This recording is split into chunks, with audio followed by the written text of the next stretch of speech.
Yo, yo, yo, yo. Good morning, no maniacs. Good morning, man. Guys, thank you for being here with us. Welcome to the show. Plank, good morning, guys. Jason, where goes one? Mark Kazak, Jay Grizz. Oh my goodness. If I don't mention your name, it ain't because I don't love you. We need to get this thing going because one thing, I woke up late. It's soggy out and kind of has an overcast. That's kind of when I get my best sleep. I've got the best body alarm you can't even buy. You can't buy my body alarm. I haven't used an alarm clock in years. I mean, in a long time. I'll tell myself in my mind when it's time to get up. And sure enough, probably 30 minutes before I need to be up, I'm up. And so today, I don't know what happened. Maybe I just been lacking sleep. I stayed up a little too late last night. I don't know. But it's a very interesting conversation was going on in the green room this morning with my guys, man. And I heard something kids was saying as I walked into the room, listened to the conversation. I thought you guys might enjoy hearing because as you all know, kids is from Canada. I'm from around here, and anybody that lives around here, you probably pretty much came out of the womb with a bear shirt on. You probably did. But him being from Canada and having Jamaican roots, it was interesting listening to how he became a Bear and all the connections that he put to why and what led to him becoming a Bears fan. So let me stop running my mouth, kids. Fill the crew in and the maniacs in on how you became a Bears fan. What's up, No Maniacs? What's up? It's gonna be some fun today. As far as my Bears background goes, it's a weird one. Again, I'm not.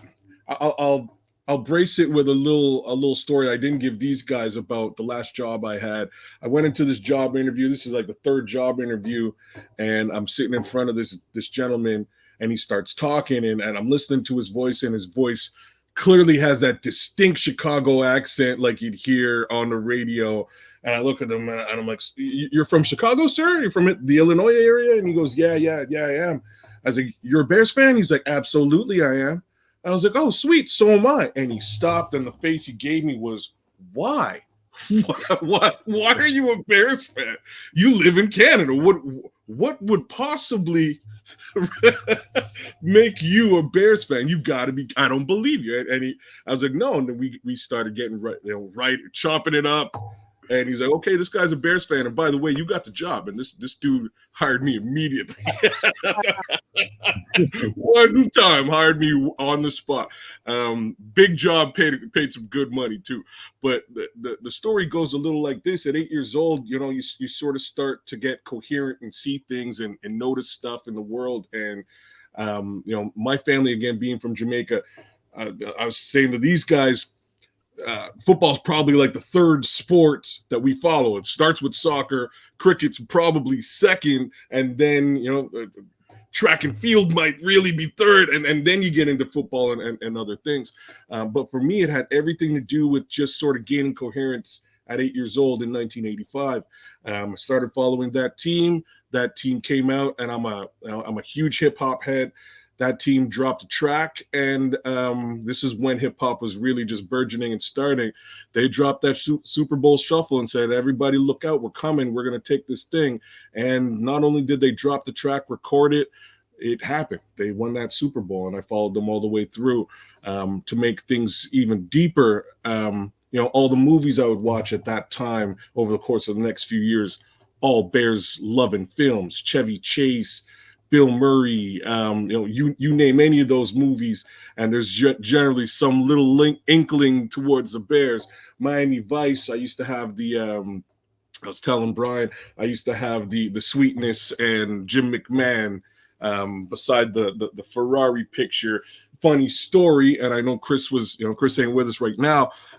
Chris was saying something to the effect that his uncle or his dad may have been on an episode of Miami Vice. Mm-hmm. My uncle actually sold that Ferrari to the guys at Miami Vice. So the two times I went to Miami as a kid, I actually got brought out to the Miami Vice set and stuff. It was super cool, but right down to Refrigerator Perry, G.I. Joes, everything for me in the 80s was in some weird way tied back to the Bears. I personally, because I was a basketball head more so than anything else, I wound up sort of falling out of football love for a couple of years.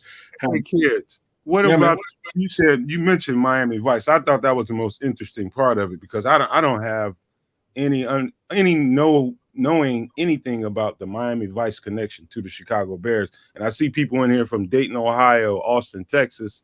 And yeah, I see someone said they had a poster of Yeah.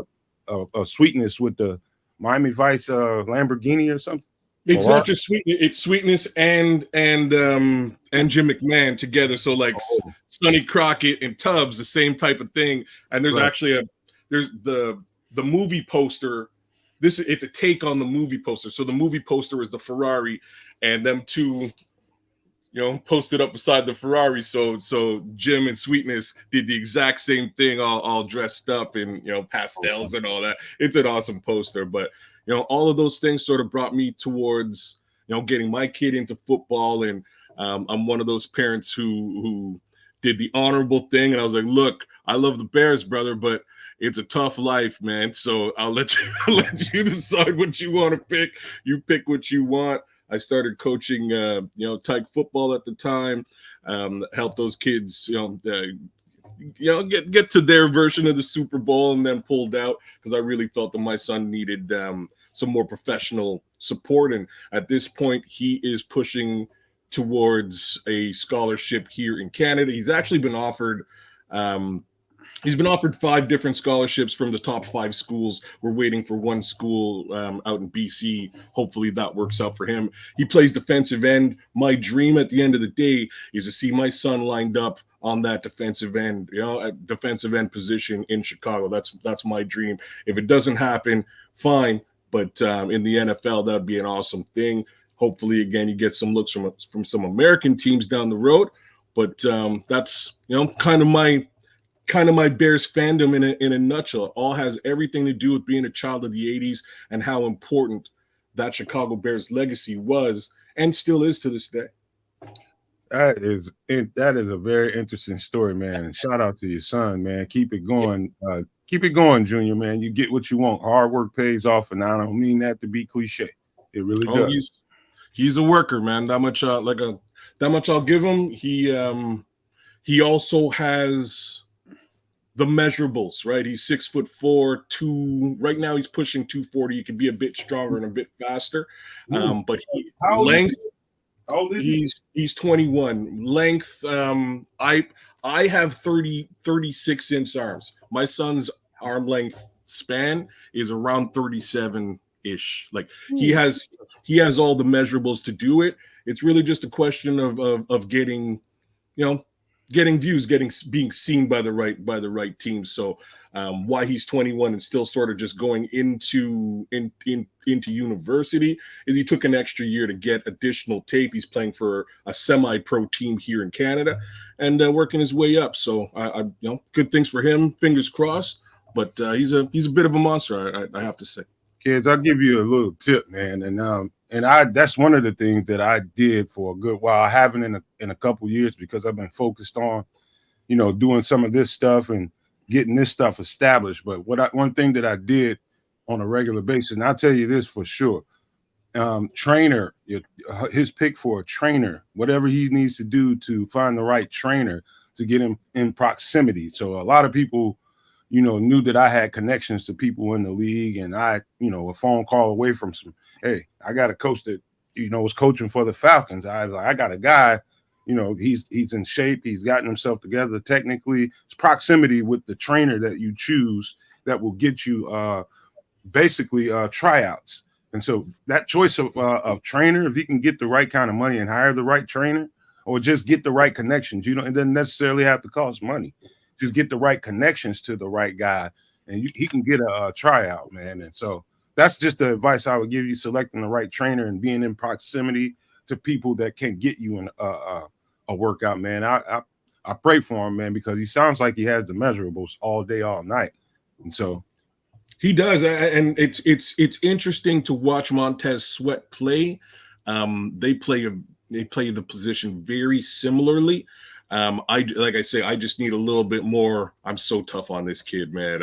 I'm just I razz him all the time, and it's like, yeah, no, you ain't tough enough. You're not strong enough. You're not fast enough. You got to do it. And he's out there working on a regular basis, trying to improve himself and get better. So you're right, though, Nomad. It's all about connections. The problem with being in Canada is connections are they're not what they could be in the U.S. It's a little bit of a different story over here. So we're relying on former NFL guys who've come back to Canada and are starting to build things here by way of football. One young man, his name is Christian. I can't remember the last name, but he used to play offensive tackle. From like I'll give you another thing about where I'm from too.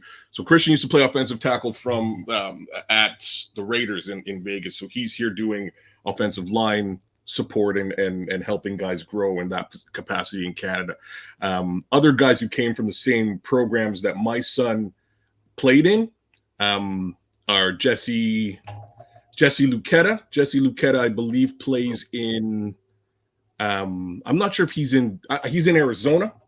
And the other one is Neville Gallimore. So Neville Gallimore is on the front defensive line with the Dallas Cowboys. So Neville's just a couple of years older than my son. He played in midget while my son was in Tyke. And we know Neville. Neville's Jamaican. Like, we know the family. He's good stuff. And same type. Very underrated football player too, by the way. Super underrated. He's your 3-tech over there, right? He's a bit of a monster in the middle in Dallas. Young rookie, really on the come up. Watch out for Jesse as well. Jesse, those kids put in a lot of work. And what's interesting is the programs in this city in Canada, and they're pretty good programs. I really have to admit, they do a really good job bringing up these kids and finding ways to get them, to that NFL end result. So again, fingers crossed for my son. We'll see how he does. Amen, man. Shout out to you, man. Hey, you guys, we're gonna get to some of this Bears conversation here, man. Let's reintroduce ourselves and say what's up to some people in the chat, and I'll get it started, man. So go ahead, Brian. You never did get a chance to introduce yourself. Well, listening to Ked's story, I mean, that's wonderful. But a name that popped into my mind, I don't know if you remember, he's a defensive tackle, Eric Swan. He didn't go to college. He came out through a semi-pro team, and he was a first-round pick for the Cardinals. So his path is very similar to the path that my son is taking right now, to be honest with you. When you was telling your story, that was a name that popped in my mind, and I was hoping that I could say that. Just keep that in mind, and best of luck to your son. I was curious, why you became a Bears fan, and I'm so glad that we had a few minutes in the green room, and I asked you that question. And Nomad in the past has offered anybody to come on, just like how it is with me. If you got a story that, why you became a Bears fan, and you're not, well, even if you are from Chicago, but I mean, I'm more, if you're not from the Illinois area, what made you become a fan? There you go. You got something that you could tell your story on cam, and, it's interesting to me. Like I said, I'm 180 miles away, and hey, Brian, you want to hear something interesting? Because I'll tell you a really interesting Bears fan story. I was in Negril, Jamaica, a long time. It was some years ago, and I found a middle-aged to older white woman from South Africa. I believe she was from. There was a big-time Bears fan. I'm just like, and that's when it dawned on me. I never really knew how far Bears fandom stretched. But when I heard that lady, her accent, and what she told me she was from South Africa, like the biggest Bears fan, she's probably a bigger Bears fan than all of us together. I mean, what she was talking about, the things she told me, I was like, oh my goodness, I didn't know this. It runs deep, man. So I didn't mean to interrupt. I just had to put that out. I'm gonna bring up that '85 team. If you was a baby or wasn't born, you don't know how that team impacted the NFL. I wear my Bear stuff year round, and like I said, I'm lived within 50-mile radius of Indianapolis my entire life. I would go into the store and some old lady, "Hey, is that the team that the fridge plays on?" I mean, it was it was an icebreaker. When they made that video, the Super Bowl Shuffle, that was like week 9 of the season. You want to talk about swag? Swag started in 1985 with that team. And a poster that I had was the offensive line, and they was dressed up like the Blues Brothers with the hat and the dark sunglasses. Oh yeah. Somebody's mentioning that one in the chat. Yeah. One of the things I left out in my comment is and I have to give this particular individual big love. So Steve Mongo McMichael, big love, brother. You're also a major reason why I'm a Bears fan too. Being a Canadian, wrestling and hockey are king. Like it's pretty simple to say. Like those are probably the two things as a Canadian kid growing up you're gonna get into and watch for the most part, almost wholesale across the board, at least from my generation. And Steve McMichael held down the '85 Bears mantle in wrestling for at least 2 decades, right? 4 Horsemen, you got it. Steve represented the Bears in a completely different way than anybody else, and his representation of the '85 Bears lasted for decades. He was out there with the 4 Horsemen, Bears jacket. Anybody driving people. Hold on. Let's get into some football before this goes too far. They're enjoying the stories. They're enjoying the stories. Fair enough. Brian, I wanted you to see what somebody said to you. This is Jason. He says, Brian, I live in the Tampa, Florida area, and I listen to all the Chicago media. Cap and those guys are really getting hard to listen to. Man, You ain't lying, Jason. You ain't lying, man. It's to me like listening to that crap. It's like going through my grandpa's VHS tapes, man. I like history and I like the past, but we don't have to live in it. We don't have to live in it, man. I'm not pulling no punches no more, man. That stuff has been platform. Having my youth stole from me. Man. I've already done that. I'm still going to remember the past. I'm going to enjoy the present and look at the future. Those guys are too wrapped up in it, man, and I can't stand the nostalgia of yesterday. Really, I think inhibits this organization as a whole. It's like I don't know who it was that said it, but who was it? Somebody, a former player that's not been removed for so long ago, said that the whole. I think it was the tight end. Yeah, Martellus Bennett. Yep, he said the whole thing is selling the old Chicago Bears to the fans, and I think that's crazy. I'm so ready, and we're going to talk about this game here in just a second. I am so ready for us to turn that page. I think we need to get up to date and more modern as far as the uniforms go. I've been saying that for the longest. Now. Everything needs to get up to date. Why? Because we got a Super Bowl coming, which is why we're here doing the show this morning.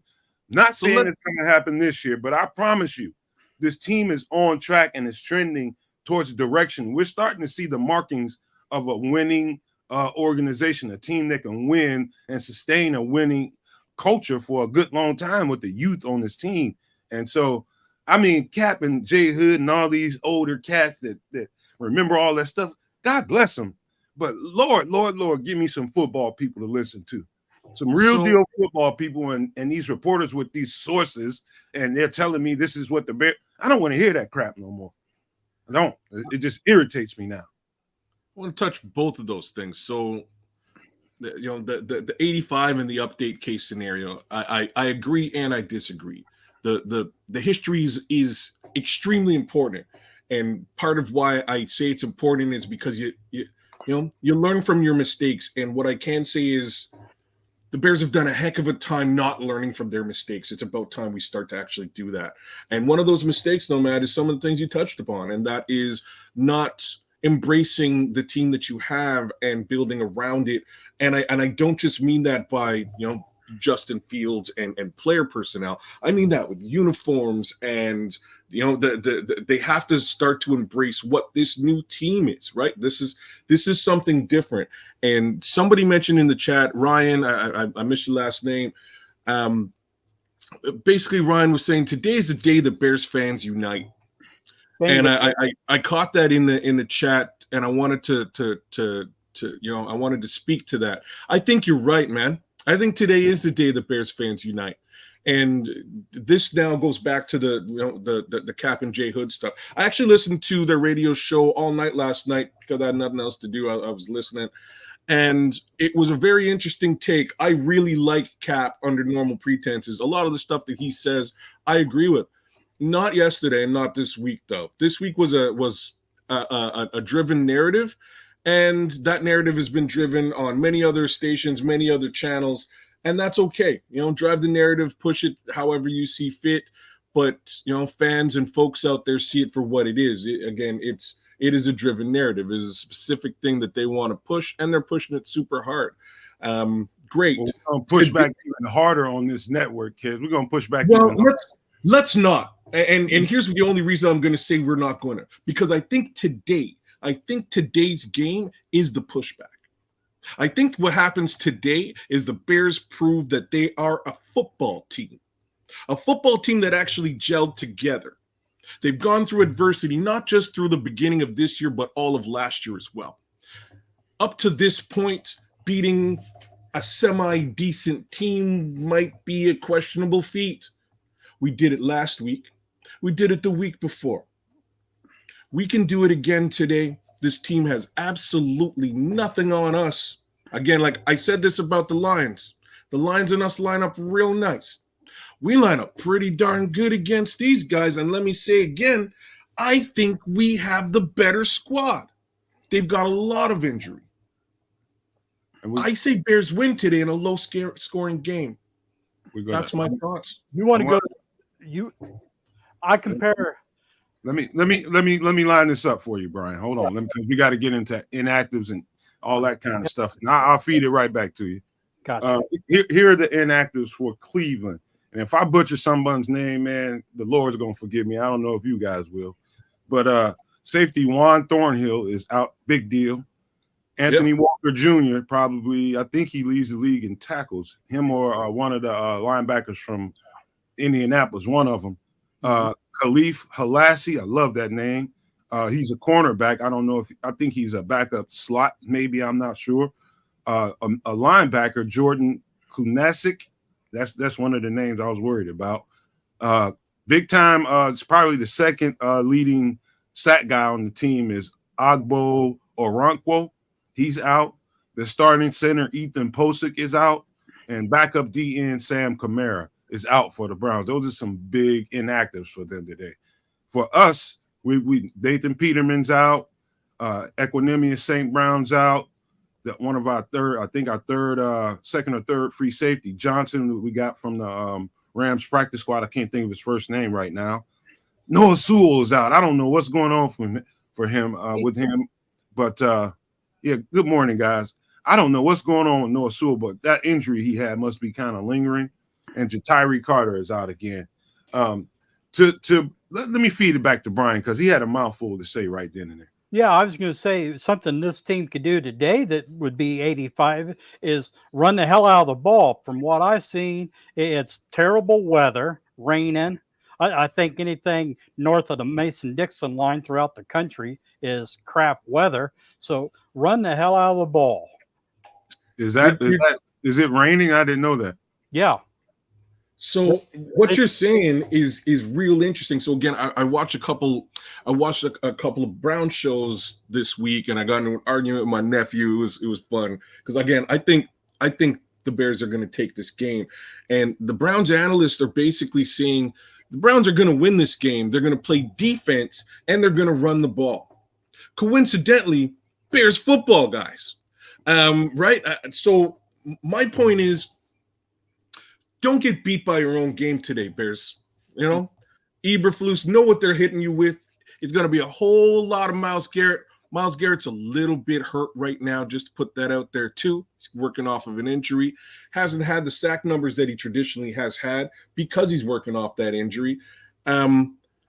I'm really interested to see what these guys do, man. It should be a whole lot of ball running. And I think, and I said this last week as well, I think a guy who eats today is Big Dex, Jervon Dexter. So that center's missing. Their starting center's out. They have their backup center playing, who apparently has played a pretty decent game the last couple of games.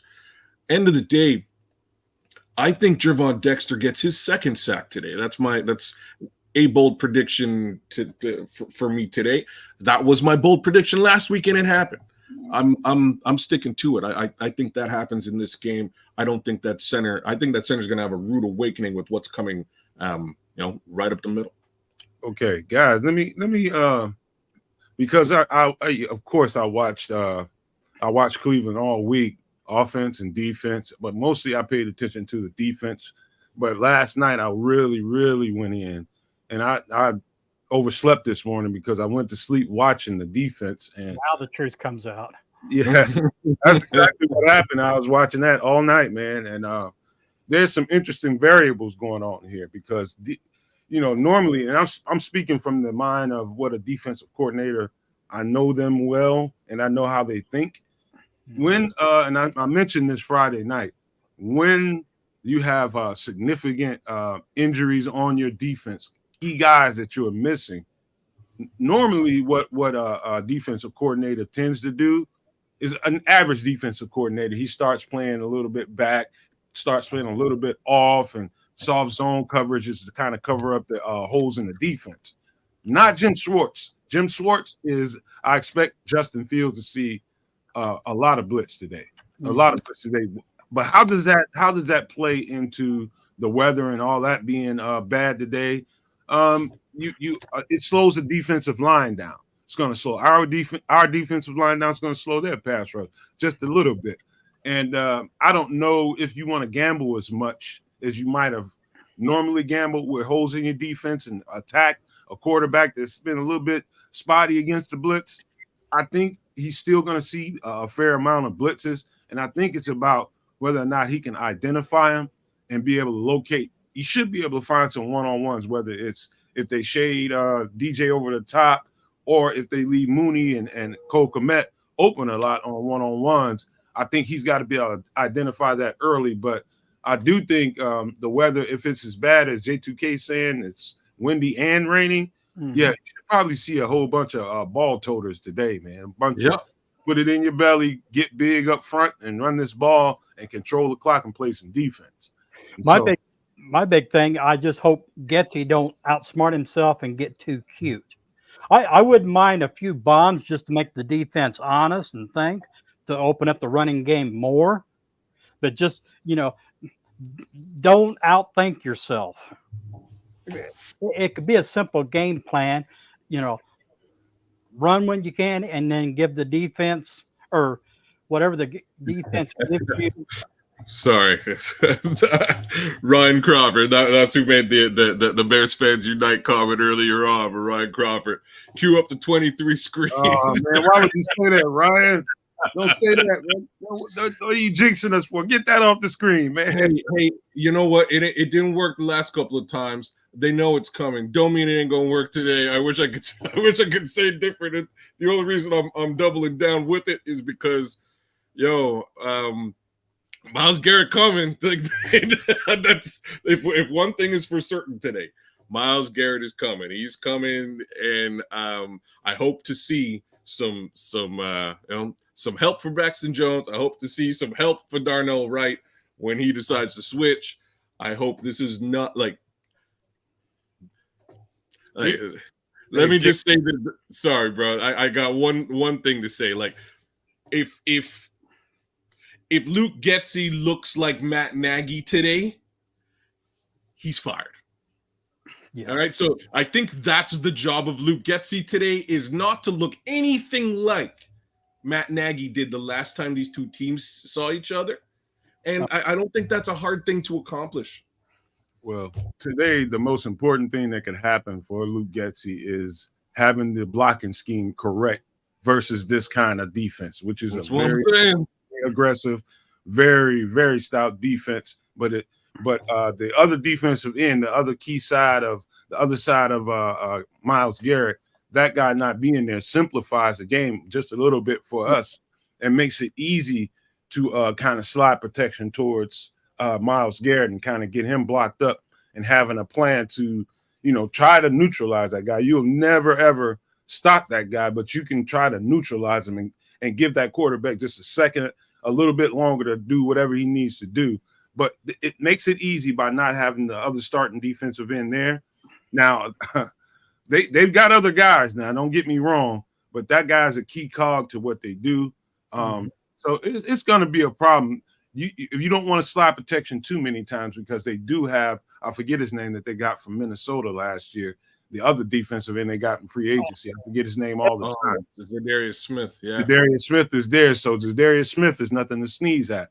So you slide protection too many times towards Myles Garrett, he's going to get a sense of it, and he's going to go extra hard to try to make a play. So it's, to me, the blocking scheme, how he sets up that is going to be the most important thing, man. Because if Justin can get comfortable back there, it could be a long day for the Browns, man. But this definitely could be a signature win for us because we got 2 in a row, and we're looking for that next. I believe this team has turned the corner. I really do in my heart. I think they've turned the corner. I see what I think I need to see to say that. You know what I mean? Just themselves. Go ahead, Brian. Oh, I was just saying, they believe it in themselves. They got the confidence. And 2 things that I've asked people in the chat. 1, support the team. The hell with the narrative of get another quarterback. Let's be happy with what we got. And please hit the like, hit the subscribe, and share. Amen. Love it, Brian. Yeah. I mean, at the end of the day, these 2 teams do line up very nicely. I also expect to see a couple of interceptions from Joe Flacco, which I do. I think our secondary is going to eat lunch today. It's going to be a nice lunch. It's going to be a hearty lunch. That's what I see. They may not get to him. Hopefully they do in by way of pass rush, but I think he's going to get just enough pressure to make a guy like Jalen Johnson or Tariq Stevenson's day that much easier or more effective. That's what I see happening today too. You know what, man? Here's being a DB. I know what this feels like playing in a soggy field. I don't know how well kept that field is. I'm sure they had a cover on it right before the game, but depending on how hard it's raining and how windy it is, that's footing is a real important thing on defense because you're constantly planting, trying to get your feet right and trying not to slip, and planting and moving forward and trying to be quick about it to break on balls, or if you're on the defensive front, to try to get a good footing in and get off the line hard and get a good pass rush. But especially for a DB, when you know a ball is in the air and you don't want to slip, when you want to can't get that footing. Yeah. It makes you a tick slower. But it being windy and the quarterback having to throw against the wind helps that out. It helps make up for the lack of footing because you might have that extra second back because the wind could be swirling a little bit. So, it can go either way, man. I wouldn't expect a lot of interceptions today unless it's just errant balls. But when it comes to footing, that's huge for a DB, man. You need that instinct, that instant. I see the ball. I need to attack the ball. Boom, I'm planting my foot in the ground. I'm moving on it. That's kind of sketchy sometimes when you're playing on a soggy field. So we'll see what that thing looks like before the game. And I wish I can jump back in here and tell you whether or not you're going to see the interceptions or not. But if it's what they say it is, I don't expect a lot unless there's errant balls. And that, considering what you're saying and that rain factor, maybe you're right. That might also result in a fair amount less balls thrown. And I think we also stand a pretty good chance because Rudy Ford is their main back. Actually, I forget the other guy's name, number 27. He came back. Yeah, 100% rain, 16 to 18 mile per hour wind, and it's 47 degrees. It's going to be a little swirly out there. But I think we have an advantage, us being the number 1 team against the run. I don't see Yep. their run game as stout as some people might want to think it is. What does that mean? That means they're going to go to the air more often than they want to be and put that ball in harm's way more often than they need to. So you're talking about making Joe Flacco. Joe Flacco is a good quarterback, but he will turn that ball over. They'll go to the well one too many times in the air, and he'll give them some opportunities. I'd say we'll get a chance at 3 to 4 opportunities. I'd say we cash 2 of them in. And it being a wet field and a slick ball, the kind of, and another thing that I want to see if Dominique Robinson, with this brand new opportunity he's been given, sitting on the sidelines for as long as he did, what kind of hunger that created, what kind of urgency that created, and what kind of difference sitting and watching and being taught by two really good ones, what he's learned, what he's cataloged as far as his memory banks, and be able to apply out there. I know a lot of people are down on Dominique Robinson. See, I just remember how well he was able to rush the passer against the last soggy game that I can think of right now, and that was last year in San Fran. That was his best game. He attacked the ball well. You remember that, huh, Brian? Yes, that's a very good call. I didn't even think about Don Rob, but yeah, I hope you're right. Maybe, this time away from playing and all like that's put a little bit of a fire under him, I hope, because the guy has the measurables. He's got the ability. It's just getting it all clicked to work for him. And I know since you like history so much, Nomad, let's hope 1965, Gale Sayers 6 touchdowns. I'd be all for that on a soggy field against the 49ers. Man, how old do you think I am, man? I don't remember that. That's I what wish I did remember that. I can't. I've watched some Gale Sayers games. And Chicago, here's the funny thing about this team. What's interesting about this team is the way Flus built it. It's big, it's strong, and it's also fast. But it's one of the things, it's a very powerful offensive and defensive team. We got very powerful guys that are made to root well in a soggy field. These guys, if they have, I know for a fact that he ain't letting them leave out of that locker room without the long cleats. Got to have the long stems on your shoes. Got to have those. And if they can really make this a slugfest, and it can get messy. But I think the advantage goes to the Bears because of how well we stop the run game. And if you can do that against any team, and I say this all the time, guys, if you can stop the run on any team and you can just be mediocre on offense, you don't have to be great. But if you can stop the run, what you've done in turn is made that team one-dimensional. And that's going to be a long game for them. So that's Flus talking to them in the locker room right now. We got to make sure we fit the run game and give them less than 0 opportunities to advance the ball, get them off the field on third downs. Then you turn this into a one-dimensional football team, and that definitely favors Chicago. So I just wanted to put that out there.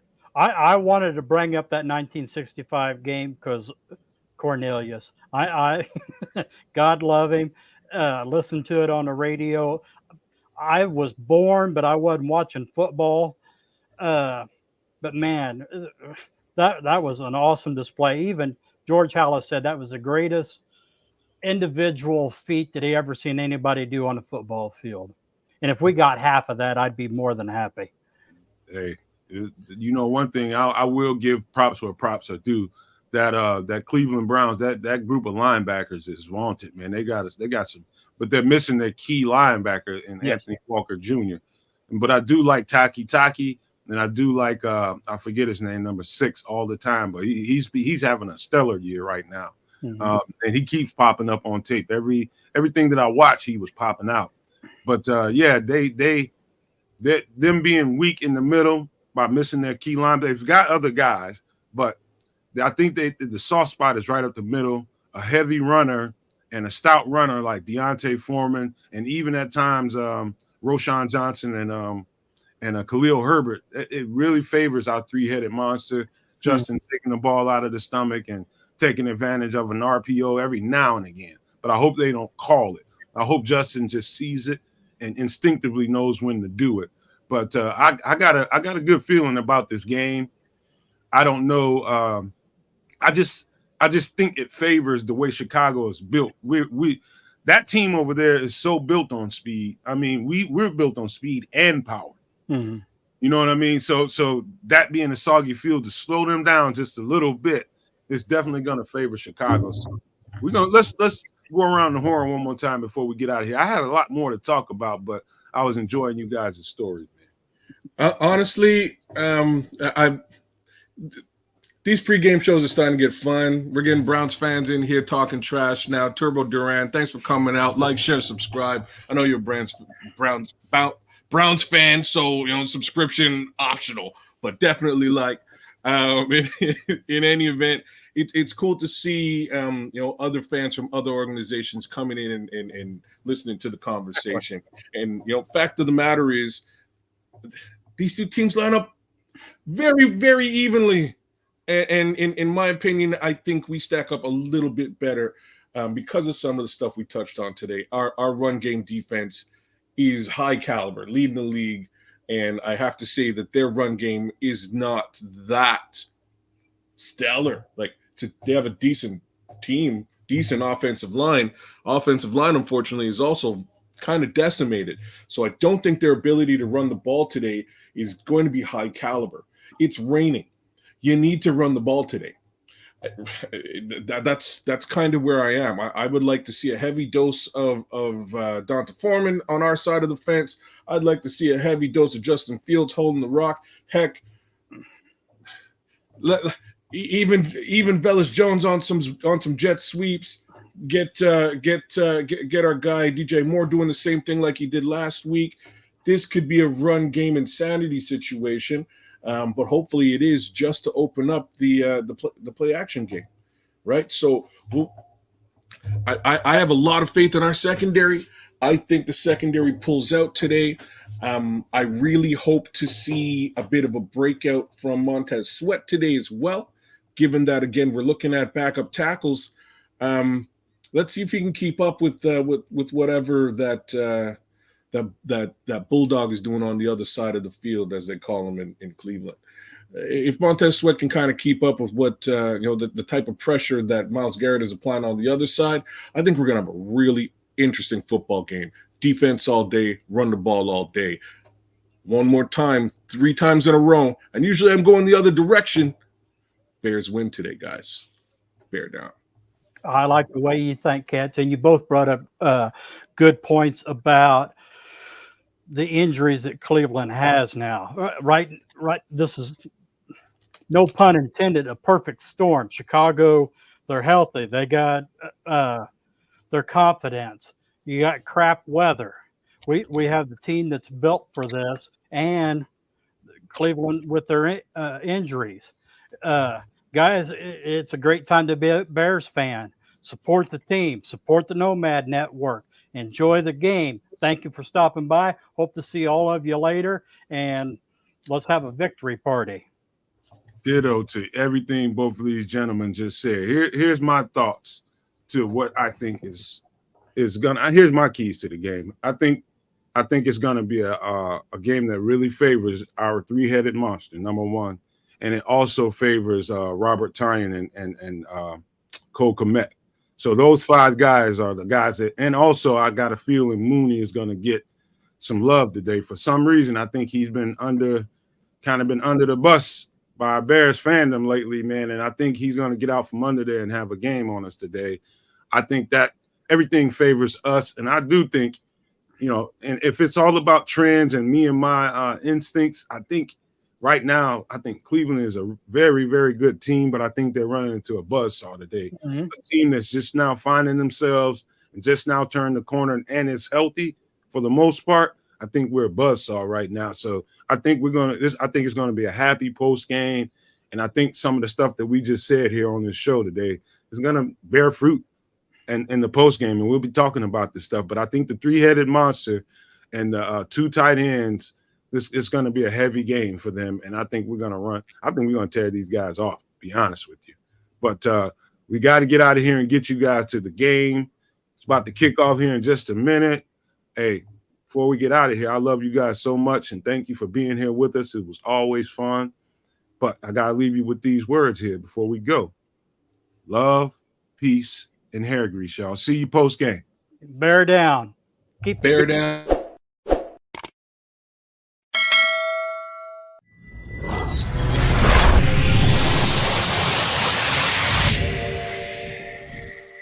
Boom.